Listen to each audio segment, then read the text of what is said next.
Indian cinema to the next stage. ரொம்ப சுருக்கமா சொல்லணும்னா பேன் இந்தியன் சினிமானுடைய ஓஜி டைரக்டர். லெட்ஸ் வெல்கம் இயக்குனர் சங்கர் அவர்கள். ரெண்டுமே சொல்லக்கூடாது, ரெண்டு கண்கள் ரெண்டுமே வாய்ப்பு எப்பவுமே ஸ்பெஷலா தாங்க இருக்கும். பிகாஸ் சங்கர் சார் வாய்ப்பு கொடுத்தாலே அது ஒரு பெரிய விஷயம் தான். அந்த வாய்ப்பை நம்ம எப்படி யூஸ் பண்ணிக்கிறோங்கிறத பொறுத்து இருக்கு. அண்ட் எனக்கு கான்ஃபிடென்ஸாக இருக்குது. I am very confident that பாய்ஸ்லேருந்து ஆரம்பிச்சு இந்த பயணம் இந்தியன் டூலேருந்து தொடங்கும். It will become the next part of my life. So once again, deepest thanks to Shankar sir, because என் மேலே அவர் முதல் முறை செலுத்தின நம்பிக்கை வந்து ஒரு புது பையன் மேலே செலுத்தினார். இப்போ வந்து அவர் செலுத்தின நம்பிக்கை வந்து அந்த புது பையன் கொஞ்சம் வளர்ந்துருக்கான்னு இந்த பையனுக்கு ஒரு நம்பிக்கை கொடுக்குற மாதிரி இருக்குது. ஸோ இந்த வளர்ச்சிக்கு காரணமாக இருந்தவங்க பெரியவங்க எல்லாருக்கும் ரொம்ப நன்றி. அண்ட் தினமும் சினிமாவில் புதுசாக ஏதாவது ஒன்று கற்றுக்கணும்னு இவங்க தான் எனக்கு சொல்லிக் கொடுத்தாங்க. ஸோ அப்படியே இருக்கட்டும், நான் டெய்லி ஏதாவது கற்றுக்கிட்டே இருக்கேன். And both these opportunities are very special, and thank God for Indian, because Indian படம் இல்லைன்னா அந்த படத்தோட சீக்வல் எனக்கு சான்ஸ் கிடைச்சிருக்காது. So thank you for making Indians both of you. Fantastic. இன்னைக்கு கரண்ட் சினாரியோவில் சங்கர் சார் இந்த படத்தினுடைய முக்கியத்துவம் அதிகரிக்குது அப்படின்னு தான் சொல்லணும். அண்ட் இந்த படத்தை பார்க்கறதுக்கு பல ஜென்ரேஷன்ஸ் ஒன்றா கூடி இதை என்ஜாய் பண்ண போகிறாங்க. உங்களுடைய கதையில் எல்லா ஜென்ரேஷனுக்கும் ஏதாவது ஒரு விஷயம் வச்சுருக்கீங்களா? How does this span across generations?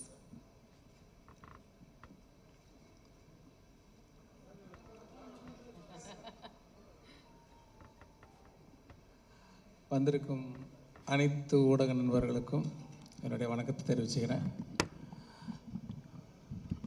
முதல்ல இந்த சேனாபதி கதாபாத்திரத்தை உருவாக்குறதுக்கு சாருடைய ஃபோட்டோ, சாருடைய ப்ரொஃபைல் ஃபோட்டோ, அவங்க ஃபாதருடைய ஃப்ரண்டல் ஃபோட்டோ, ப்ரொஃபைல் ஃபோட்டோ, அவங்க பிரதர்ஸ் 2 பிரதர்ஸுடைய ஃப்ரண்டல் ஃபோட்டோ, ப்ரொஃபைல் ஃபோட்டோ, இது எல்லாத்தையும் கொடுத்து அந்த கேரக்டர் எப்படிப்பட்ட கேரக்டர்னு எக்ஸ்பிளைன் பண்ணி ஆர்ட் டைரக்டர் தோட்டாத்தரணிக்கிட்ட வந்து ஒரு ஸ்கெட்ச் போட்டு தர சொன்னேன். அந்த ஸ்கெட்சை பார்த்தவொன்னே ஒரு சிலிர்ப்பு வந்துச்சு. அந்த ஸ்கெட்சு தான் அந்த லுக்கு இப்போ நீங்கள் படத்தில் பார்க்குறது, ஒரு சிலிர்ப்பு. அதே மாதிரி நாள் ஷூட்டிங் வந்து அந்த இந்தியன் தாத்தா கேரக்டரில் அவர் அந்த சைதாப்பட்ட ஸ்கூலில் வந்து அப்படி வந்து நின்றும் போது ஒரு சிலிர்ப்பு வந்துச்சு உண்மையாகவே. அதெல்லாம் வந்து அது எப்படி எக்ஸ்பிளைன் பண்ணுறதுனே தெரில. அதே கேரக்டர் ஒரு 28 வருஷம் கழித்து ஒரு மேக்கப் டெஸ்ட்டுக்கு அந்த மேக்கப்லாம் போட்டு வந்து நின்னப்போ அந்த சிலிர்ப்பு பன்மடங்கு அதிகமாகிடுச்சு. நான் பல மேடையில் சொல்லியிருக்கேன், அந்த ஷூட்டிங் ஸ்பாட்டில் வந்து அவர் உள்ள கமல் சார் இருந்தால் கூட அந்த மேக்கப்பில் வந்து இந்தியன் தாத்தா இருக்கிறார், நம்ம பக்கத்தில் இருக்கிறாருன்ற ஒரு பயம், ஒரு மரியாதை, என்ன வந்து ஒரு நம்ம ஆக்டர் கமல் சார் தான் யோசித்தாலும் அதை மீறி அந்த இந்தியன் தாத்தா தான் அந்த செட்டில் இருக்காருன்ற ஒரு உணர்வு எப்போ பார்த்தாலும் எனக்கு தோணிக்கிட்டே இருக்கும். ஸோ அப்படிப்பட்ட ஒரு ஐகானிக் கேரக்டர் 28 வருஷம் கழித்து பார்க்கும்போது எனக்கு வந்து ரொம்ப சிலிர்ப்பாக இருக்குது. அவருடைய ஒவ்வொரு சீனையும் பார்க்கும்போது ரொம்ப சிலிர்ப்பாக இருக்குது. அதே சிலிர்ப்பு ஆடியன்ஸுக்கும் இருக்கும்னு நம்புகிறேன். நீங்கள் கேட்ட மாதிரி ஒரு கதை, அந்த கதைக்கு என்ன மாதிரியான திரைக்கதை, என்ன மாதிரியான காட்சிகள் வந்து தெரிஞ்சோ தெரியாமலோ எல்லாருக்கும் பிடிக்கிறமான விஷயங்கள் வந்து உள்ளே வந்துடுதுங்கிறது தான் உண்மை. சங்கர் சார் ஒரு இன்டர்வியூவில் கமல் சார் சொல்லியிருக்காரு, சேனாபதி தாத்தாக்கு என்ன வயசு அப்படின்னா சேனாபதி தாத்தாக்கு சூப்பர் மேனுடைய வயசு. அவங்க எல்லாருமே செல்ஃப் ப்ரொக்ளைம்டு சூப்பர் ஹீரோஸ், இவர் need of the hour super ஹீரோவா எப்படி பார்க்குறீங்க? ஆக்சுவலாக நான் பார்ட் 1 பண்ணும்போது பார்ட் 2 பண்ணுவேன்னு நினைக்கவே இல்லை. சரி, ஒரு இன்வெஸ்டிகேஷனில் ஒரு மானிட்டரில் வந்து அவரை பற்றின டீட்டெயில்ஸ் வந்து போலீஸ் டிபார்ட்மெண்ட் வந்து ஸ்டடி பண்ணுறாங்கன்னும் போது அது ஒரு பிறந்த தேதி போட வேண்டிய ஒரு இதில் ஒரு டேட்டு போட்டோம், இண்டிபெண்டன்ஸ்லாம் கால்குலேட் பண்ணி. ஆனால் இப்போ வந்து 2வது பார்ட் எடுக்கும்போது இவ்வளோ வருஷம் கழித்து எடுப்பேன்னு எனக்கு தெரியாது. இப்போ வரும்போது இப்போ என்ன ஏஜ் அப்படின்ற மாதிரிலாம் ஒரு நிறைய கேள்விகள் வருது. நான் எப்படி பார்க்குறேன்னா வந்து இப்போது சைனாவில் பார்த்தீங்கன்னா லூசி ஜியான்னு ஒரு கிராண்ட் மாஸ்டர் இருக்கார் மார்ஷியல் ஆர்ட்ஸ். அவருக்கு 118 வயசு. அவர் வந்து இப்போ சமீபத்தில் இறந்துட்டார். அவர் அந்த ஏஜில் கூட வந்து பறந்து அடிக்கக்கூடிய ஒரு கிராண்ட் மாஸ்டராக இருந்தார். அதே மாதிரி தான் இந்த கேரக்டரும், நம்ம சேனாபதியும் வந்து இஸ் அ கிராண்ட் மாஸ்டர், வர்மக்கலையில் ஒரு கிராண்ட் மாஸ்டர். இப்போ இவங்களுக்கெல்லாம் ஒரு பொதுவாக ஒரு குவாலிட்டி என்ன இருக்கும்னா டிசிப்ளின், அப்புறம் ஹேபிட்ஸ். அதாவது மெயினாக வந்து நம்ம கல்ச்சர் பார்த்திங்கன்னா இந்த தியானம், யோகா இதெல்லாம் பண்ணக்கூடிய கேரக்டர். ஃபுட் ஹேபிட்ஸு, அதாவது ஒரு வேளை தான் சாப்பிடுவாங்க. இந்த மாதிரி கட்டுப்பாடோடு இருக்கக்கூடிய ஒரு மார்ஷியல் ஆர்ட்ஸ் கிராண்ட் மாஸ்டருக்கு வந்து வயசு ஒரு பொருட்டே கிடையாது. அவங்க அந்த ஏஜில் இருந்தால் கூட அவங்க ஆக்டிவாக இருப்பாங்க. இப்போ பார்த்தீங்கன்னா இப்போ வந்து சூப்பர்மேனுக்கு ஏஜ் கிடையாது. இப்போ அதே பார்த்தீங்கன்னா இப்போ அயன் ஃபிளமிங்கோடைய புக்கில் வர அந்த பாண்டு கேரக்டர் இப்போ கால்குலேட் பண்ணி பார்த்தீங்கன்னா 102 வயசு. நம்ம அப்படியே பார்க்குறோம். பாண்டு அவரும் நம்ம ரசிக்கணும், அந்த மாதிரி தான் நான் பார்க்கணுன்னு நான் விரும்புகிறேன். ஏன்னா வந்து சேனாபதி கேரக்டர் வந்து நம்ம ஒவ்வொருத்தர் மனசுக்குள்ளேயும் இருக்கிற ஒரு கோபம், ஆதங்கத்தினுடைய வெளிப்பாடு தான். அவங்க எல்லாருடைய மனசுலையும் இருக்கக்கூடிய கோபம், ஆதங்கத்தோட வெளிப்பாடு தான் அந்த சேனாபதி கேரக்டர். ஸோ அந்த கேரக்டர் எப்போவுமே ஒரு பவர்ஃபுல்லாக இருக்கிறது தான் எல்லோரும் விரும்புவாங்க. நானும் அதான் விரும்புகிறேன். கொஞ்சம் நான் எல்லா பக்கமும் யோசிப்பேன். சரி, இந்த ஏஜுக்காக என்ன பண்ணலாம் அப்படின்ட்டு கொஞ்சம் டிசைன்லாம் பண்ணி பார்த்தேன். கொஞ்சம் வழுக்க வச்சு, முடியெல்லாம் கொட்டி போய், இன்னும் கொஞ்சம் சுருக்கெல்லாம் வச்சு பார்க்க என்னாலே பார்க்க முடியல. எப்படி எதுக்கு இப்படி பார்க்கணும், அது ஒரு சூப்பர்மேன் கேரக்டர் மாதிரி தானே அப்படின்னு சொல்லிட்டு தான் இந்த இந்த இந்த லுக்கில் இந்த படத்தில் காமிக்கிறோம். இதில் ஒரு பெரிய அட்வான்ஸ்மெண்ட் என்னென்னா, பார்ட் 1 பண்ணும்போது அப்போ வந்து ப்ராஸ்தட்டிக்ஸ் வந்து அன்னைக்கு இருக்கிற ஸ்டேஜில் வந்து கொஞ்சம் திக்னஸ் ஜாஸ்தி. ரொம்ப கஷ்டம் சார், இப்போவும் கஷ்டம்தான், அது ரொம்ப கஷ்டம். ஏன்னா அந்த திக்னஸ்க்கு வந்து நீங்கள் சாதாரணமாக நடிச்சிங்கன்னா வெளியில் வராது. அதை கண்ணாடியில் பார்த்து பார்த்து எத்தனை மடங்கு நடித்தா இந்த ஸ்மைல் வர்றதுக்கு எவ்வளோ பம்ப் பண்ணணும், எவ்வளோ ப்ரெஷர் போடணுன்றது கண்ணாடியை பார்த்து பார்த்து ஒவ்வொரு ஷாட்டுக்கு முன்னாடி சார் நடித்தாங்க. இப்போ வந்து இன்னும் கொஞ்சம் மெல்லிஸ் ஆகிடுச்சு ப்ராஸ்தட்டிக்ஸ். அப்படின்னும் போது நான் சொன்னது என்னென்னா, அப்போ வந்து பேக் அண்ட் ஃபோர்த் போகிறதுக்கு வசதி இல்லை. நல்லாவே ஸ்பெண்ட் பண்ணார். இருந்தாலும் அமெரிக்காவுக்கு போயிட்டு ஒரு டெஸ்ட் ஒன்று பண்ணிவிட்டு அப்புறம் இன்னும் கொஞ்சம் ஃபைன் டியூன் பண்ணுறதுலாம் அந்த ஃபெசிலிட்டிலாம் அப்போ இல்லை. இப்போ வந்து நான் என்ன சொன்னேன்னா, போன படத்தில் வந்து ஃபஸ்ட்டு பார்க்கும்போது யாருக்கும் அது கமல் சார் மாதிரி இல்லையே, இல்லை கமல் சார் மாதிரி இருக்கே அப்படின்னு ஒரு ஒரு ஒரு டிஸ்கஷன் போச்சு. இந்த வாட்டி நான் சொன்னது லெகசி எஃபெக்ட்ஸ்ன்றவங்க தான் அந்த மேக்கப் டிசைன் பண்ணாங்க. அவங்கக்கிட்ட நான் சொன்னது, இந்த வாட்டி I want to see our actor more. ஏன்னா ப்ராஸ்தட்டிக்ஸில் வந்து நம்ம ஆக்டரோடைய முகம் வந்து அந்த திக்னஸில் போயிடக்கூடாது, அந்த ஆடியன்ஸுக்கு வந்து அந்த ஆக்டரை பார்க்கணும் அப்படின்னும் போது அவங்க கரெக்டாக வந்து இந்த வாட்டி பார்ட் 1ஓட பார்ட் 2ல் நீங்கள் வந்து கமல் சாரோடைய முகத்தையும் அந்த கேரக்டரில் இன்னும் நல்லா பார்க்கலாம். அதுதான் வந்து அதோடைய ஸ்பெஷாலிட்டி. ஓகே, இவ்வளோ பேருக்கு எதிர்க்க அவரை அழ வைக்க வேண்டாம்னு நினைக்கிறேன். ஓகே, சேனாபதி தாத்தானுடைய கம்பேக்கே ஒரு காஸ் ஃபார் செலிப்ரேஷன். அதை தாண்டி இந்தியன் 2ல மற்ற விஷயங்கள் டு செலிப்ரேட் என்னென்ன இருக்கு? கதை கேட்குறாங்க சார், பார்த்துக்குங்க. இல்லை, இப்போ இதில் வந்து மெயினாக நிறைய கேரக்டர்ஸ், கேமியோஸ் ஜாஸ்தி. அது எல்லாமே நல்ல ஒரு பண்பட்ட நடிகர்கள், நல்ல அனுபவம் வாய்ந்த நடிகர்கள், சிறந்த நடிகர்களை வந்து இந்த படத்தில் கேஸ்ட் பண்ணியிருக்கோம். லைக் சமுத்திரகனி சார், எஸ்ஜே சூர்யா, பாபி சிம்மா, தம்பிராமையா, மனோபாலா, விவேக், அப்புறம் ரேணுகா, சொல்லிட்டேன், சித்தார்த் மெயினாக, ரகுல் பிரீத் சிங், பிரியா பவானி சங்கர், நிறைய கேமியோஸ் எல்லாருமே ரொம்ப சிறப்பாக நடிச்சிருக்காங்க. ஏன்னா இதில் நிறைய ஃபேமிலி விஷயங்கள்லாம் அந்த படத்தில் வருது. ஸோ எல்லா ஃபேமிலியும் வந்து எங்கேஜாக பார்க்கக்கூடிய படமாக இது இருக்குன்னு நான் நம்புகிறேன். அடுத்து பார்த்திங்கன்னா இதில் வந்து அதை பார்த்தீங்கன்னா அந்த ஒரு நடுவில் ஒருத்தர் இருக்கார்.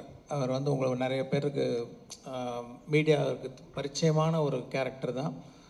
அது ஆர்கே லக்ஷ்மணுடைய கார்ட்டூன் காமன் மேன். அவர் வந்து டைம்ஸ் ஆஃப் இந்தியாவில் அந்த கார்ட்டூன் வந்து ரெகுலராக போடார். அது ரொம்ப அந்த கார்ட்டூன்லாம் ரொம்ப பிரபலம், ரொம்ப மிகச்சிறந்த ஒரு கார்ட்டூனிஸ்ட் ஆர்கே லக்ஷ்மண் அவர்கள். அவருடைய அந்த காமன் மேன் கதாபாத்திரத்தை வந்து ஒரு 3D அனிமேஷனில் இதில் வந்து இந்த கதையில் வந்து ஒரு கதை சொல்லும் ஒரு டூலாக நான் வந்து பயன்படுத்தியிருக்கேன். அது ஒரு புது விஷயம். அப்புறம் சொன்ன மாதிரி பொலிவியாவில் எடுத்த அந்த கேலண்டர் சாங் மிஸ் யூனிவர்ஸ், நான் வந்து இந்தியன் ஆக்ட்ரஸே ட்ரை பண்ணேன், 2-3 பேரை ட்ரை பண்ணேன், கிடைக்கல, அவங்க டேட்ஸ் கிடைக்கல. அப்போ வந்து அந்த கேலண்டர் ஷூட்டுக்கு பொருத்தமாக யார் இருப்பாங்க அப்படின்னு பார்க்கும்போது அவங்களுடைய ஒரு புகைப்படத்தை பார்க்கக்கூடிய ஒரு வாய்ப்பு வந்தது. ஸோ அவங்கள ட்ரை பண்ணி பார்த்தோம். அவங்க அக்செப்ட் பண்ணதுனால அவங்கள வந்து இந்த பாட்டில் நாங்கள் படத்தில் வருவாங்க அந்த பாட்டில். அப்புறம் மெயினாக டெக்னீஷியன்ஸ் லைக் ரவிவர்மன் ரொம்ப அருமையான ஒளிப்பதிவு. இப்போ சார் சொன்ன மாதிரி வியந்து பார்க்குற ஒரு செட்டெல்லாம் வந்து முத்துராஜ் ப்ரொடக்ஷன் டிசைனரோட ஒர்க்கு வந்து எக்ஸ்ட்ராடினரி ஒர்க் இந்த படத்தில் பார்த்தோன்னா. அப்படி நம்மளே ஒரு லேஸில் எக்ஸைட் ஆக மாட்டோம். ஒரு செட்டு டிசைன் அப்ரூவ் பண்ணுறதுக்கு பேக் அண்ட் ஃபோர்த் போவோம். கடைசியில் ஒன்று கொடுப்பாரு.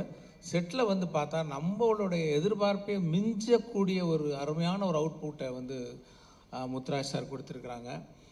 அப்புறம் தைவானில் ஷூட் பண்ணியிருக்கோம். இதெல்லாம் விட மெயினாக நம்ம கமல் சார் தான். நான் வந்து பார்ட் 1ல் சொன்னேன், லைக் ஒரு தராஸில் வந்து ஒரு பக்கம் டைரக்டர், ப்ரொடியூசர், படத்தில் நடித்த actors, cinematographer, music director, art director அத்தனை பேரையும் ஒரு தராசில் போட்டுட்டு இன்னொரு பக்கம் தராசில் கமல் சாரை உட்கார வச்சா ஈக்குவல் ஆகிடும். அந்த அளவுக்கு இவர் சாருடைய ஸ்க்ரீன் ப்ரெசன்ஸ் அண்ட் பர்ஃபார்மன்ஸ் வந்து அப்படி இருந்தது. அந்த இந்தியன் ஒரு விழாவில் நான் சொன்னேன். இப்போ நான் சொல்கிறேன், இப்போ தராசு இந்த பக்கம் சாஞ்சிடுச்சு. சார் வந்து எங்கள் எல்லாரையும் மிஞ்சிற அளவுக்கு அவர் வெயிட்டாக இருக்கார் அந்த படத்தில் அப்படிங்கிறத நான் வந்து இங்கே நீங்கள் கேட்டிங்களே படத்தில் வேறு என்ன நான் இல்லைன்ட்டு. சாரோடைய பர்ஃபார்மன்ஸ், சாரோடைய ப்ரெசன்ஸ், ஏன்னா அவர் வர சீனெல்லாம் வந்து அப்படி ஒரு பிரமிப்பை ஏற்படுத்துது. அது ஒரு எழுதுனதுக்கும் அது ஒரு சீனாக ட்ரான்ஸ்ஃபார்ம் ஆகும்போது அது எந்த அளவுக்கு உயர்ந்து நிற்குதுன்றதை என்னால் பார்க்க முடிஞ்சுது. ஐ பிலீவ் நீங்களும் அதை ஃபீல் பண்ணுவீங்கன்னு நினைக்கிறேன். ஃபேண்டாஸ்டிக். இல்லை, உங்களுக்கு நிறைய விஷயங்கள் இந்த படத்தில் எல்லாருக்கும் இருந்த கஷ்டங்கள், அந்த கஷ்டங்களை எப்படி தாண்டி வந்தாங்க, அதை தாண்டி எவ்வளோ பெரிய ஒரு முதலீடு, எவ்வளோ பெரிய செலவு, எவ்வளோ பெரிய ஒரு விஷன் அண்ட் ஆம்பிஷன் அப்படிங்கிறதுலாம் நீங்கள் கேட்டிங்க. முக்கியமாக இந்த இந்தியன் 2 படம், இந்தியன் 1 ஒரு செகண்டுக்கு மறந்துடுங்க. இந்தியன் 2 படம் நீங்கள் ஏன் தியேட்டருக்கு வந்து பார்க்கணுங்கிறதுக்கு காரணம், 2 முக்கியமான காரணம் இங்கே இருக்காங்க. பட் அதை தாண்டி இந்த படம் பேசுகிற சமூக கருத்து, இந்த படம் பேசுகிற சமூக அக்கறை, அது வந்து ரொம்ப ரொம்ப ஒரு ரிஃப்ரெஷிங்காக முக்கியமான ஒரு ஸ்டாண்ட் பாயிண்ட், ஒரு பாயிண்ட் ஆஃப் வியூவாக நான் கருதுறேன். ஸோ இப்போ இருக்கிற யங்ஸ்டர்ஸ், நீங்களாம் எங்களை மாதிரி தியேட்டரில் போய் இந்தியன் 1 பார்க்கல இல்லையா? ஸோ அது ஒரு செகண்டுக்கு மறந்துடுங்க. இந்தியன் 2 தியேட்டரில் பார்க்குறப்போ உங்களுக்குள்ள எங்களுக்கு எப்படி இந்தியன் 1 பார்க்குறப்போ ஒரு கோபம் எழுந்துச்சோ, சிஸ்டத்தை ஒன்றுமே பண்ண முடியாதா, ஒரு தனிப்பட்ட மனிதனா, ஒரு சாதாரண குடிமகனா உங்களால் என்ன பண்ண முடியுங்கிற கேள்வி எல்லாத்துக்கும் இந்த படத்தில் இவங்களோட வாழ்க்கையில் இருக்கிற அனுபவத்தை வச்சு இவங்க ஒரு கதை சொல்லியிருக்காங்க. அண்ட் அது நான் ரொம்ப இன்ஸ்பைரிங்காக, ஆஸ் அன் ஆக்டர் எனக்கு ரொம்ப இன்ஸ்பைரிங்காக இருந்துச்சு. அண்ட் டெஃபினட்டாக வரப்போகிற தலைமுறைக்கும் இந்த இந்தியன் 2 பேசுகிற இந்த சமூக அக்கறை, ஒரு இண்டிவிஜுவல் சிட்டிசனோட ரெஸ்பான்சிபிலிட்டிஸ், இது எல்லாமே ரொம்ப அழுத்தமாக சொல்லியிருக்காங்க.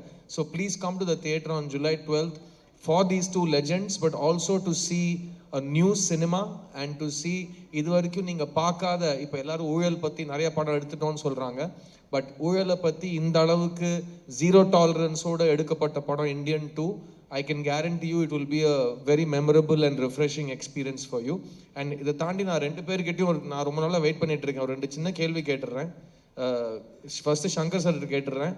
சங்கர் சார், நீங்கள் ஒரே நேரத்தில் Indian 2, Indian 3 and game changer எடுத்திருக்கீங்க. ஐ திங்க் வேர்ல்டு ஹிஸ்ட்ரியில் யாருமே இந்த மாதிரி 3 படங்களை ஒரே நேரத்தில் எடுத்தது கிடையாது. அதை பற்றின ஒரு just your personal feeling about that, எப்படி உங்களால் பண்ண முடியுது? பிகாஸ் நான் அவங்கள நேரில் பார்த்துருக்கேன். அவர் வாய்ஸ் கூட ரைஸ் பண்ண மாட்டாருங்க, அவர் செட்டில் கத்தியே பேச மாட்டார். ஆனால் அவர் வந்து அந்த ஒரு ரூலர் மாதிரி செட்டை நடத்துவார், ஒரு எம்பரர் மாதிரி நடத்துவார். ஆனால் எங்கேயுமே ஒரு கோஷமே இல்லாமல் அவர் பண்ணுவார். It's unbelievable. அண்ட் நான் நேரில் பார்த்துருக்கேன். So daily Shankar sir set நாங்கள் பார்க்குறப்போ எப்படி இருக்கோ, உங்களுக்கு டெய்லி எல்லா செட்டுமே அப்படி இருக்கிறது. How to you deal with it and what is your experience sir? இது நான் எதிர்பார்க்கவே இல்லை ஆக்சுவலாக, இப்படி ஒரு சுச்சுவேஷன் வரும்ன்ட்டு. ஒரு படம் முடிச்சுட்டு தான் அடுத்த படம் பண்ணுங்கிறது தான் என்னோடய பாலிசி. ஆனால் சூழ்நிலை வந்து ஒரே நேரத்தில் 2 படம், அந்த இது வந்து 3 படமாக வர பார்ட் 3 வேறு ஆகிடுச்சு. அது சுச்சுவேஷன் வந்துருச்சு. லைக் ஓகே, நீச்சல் அடித்து தான் அவனை எதிர் நீச்சல் அடித்து அவனை குதிச்சாச்சு. ஸோ நான் நீச்சல் அடிச்சிட்டு இருக்கிறேன். அதில் மெயினாக எனக்கு என்ன அட்வான்டேஜ்னால், இந்த கரோனா பீரியடில் வந்து எப்போ வேணால் இந்தியன் எப்போ ஸ்டார்ட் ஆகும்னு தெரியல. ஆனால் ஒரு வேளை ஸ்டார்ட் ஆச்சுன்னா நம்ம தயாராக இருக்கணுன்ட்டு இந்த கரோனா பீரியட் பூரா உட்காந்து இந்தியனுக்கு உண்டான எல்லா வேலைகளையும் முடிச்சிட்டேன். ரைட்டிங் ஒர்க்கு, அப்புறம் ப்ராப்பர்ட்டிஸ் லிஸ்ட்டு, காஸ்டியூம்ஸு, என்னென்ன ப்ரீ ப்ரொடக்ஷன் ஒர்க் இருக்கோ எல்லாத்தையும் முடிச்சு வச்சுட்டேன். நேராக போனால் கேமரா பிரித்து ஷூட் பண்ண வேண்டியதான். அந்த அளவுக்கு நான் தயாராகிட்டு அப்புறமும் எனக்கு டைம் இருந்ததுனால நான் வேறு சில கதைகள்லாம் பண்ணேன். ஸோ எனக்கு வந்து 2 படம் பண்ணும்போது இது எனக்கு பெரிய ப்ளஸ்ஸாக இருந்தது. ஏன்னா எல்லா ப்ரெப் ஒர்க்ஸும் முடிஞ்சு போயிட்டு இருந்தால இந்தியனை பொறுத்த வரைக்கும் எனக்கு இன்னும் அதிகமாக டைம்ஸ் பண்ண வேண்டிய அவசியம் இல்லாமல் இருந்ததுனால என்னால் இன்னொரு படம் பண்ண முடிஞ்சது.